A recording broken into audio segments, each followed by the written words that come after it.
আইপিএলের অন্যতম সফল অধিনায়ক কে? এমন প্রশ্নে ওপরের দিকে থাকবেন রোহিত শর্মার নাম।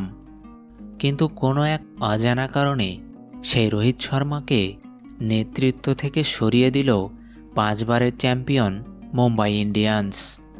তার পরিবর্তে নেতৃত্বের ভার দেওয়া হয়েছে হার্দিক পান্ডিয়াকে, যা মেনে নিতে পারেননি মুম্বাই ইন্ডিয়ান্সের দর্শকরা। চলতি আসরের প্রথম ম্যাচেই তাই দুয়ধ্বনি শুনতে হলো হার্দিক পান্ডিয়াকে। গুজরাট থেকে পান্ডিয়ার মুম্বাই যাওয়া অনেকেই খুশি হননি, পাশাপাশি রোহিতকে অধিনায়ক হিসেবে সরানোতেও তারা ছিলেন ক্ষিপ্ত। কারণ বেশিরভাগ সমর্থকই ব্যক্তিগতভাবে রোহিতকে পছন্দ করেন। তাই রোহিতের প্রতি মুম্বাই যে আচরণ করেছে তা মেনে নিতে পারেননি দর্শকেরা। টসের সময় হার্দিক মাঠে পা রাখতেই রোহিত রোহিত করে চিৎকারে মুখরিত হয় নরেন্দ্র মোদী স্টেডিয়াম।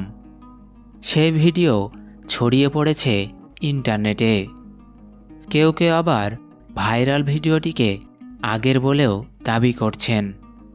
পান্ডিয়া যখনই বল হাতে নিলেন দুয়ধ্বনি দিল দর্শকেরা, যা নজর এড়ায়নি ধারাভাষ্যে থাকা সাবেক ইংলিশ অধিনায়ক কেভিন পিটারসনেরও। আহমেদাবাদে হার্দিককে ভালোভাবে স্বাগত জানানো হয়নি। যতবারই সে বলের কাছে গিয়েছে ততবারই শীষ দেওয়া হয়েছে।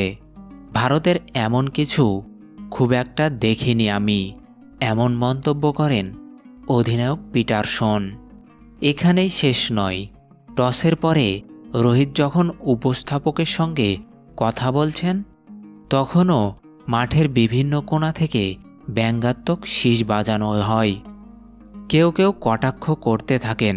সোশ্যাল মিডিয়ায় এই ভিডিওগুলো অনেক ভাইরাল হয়।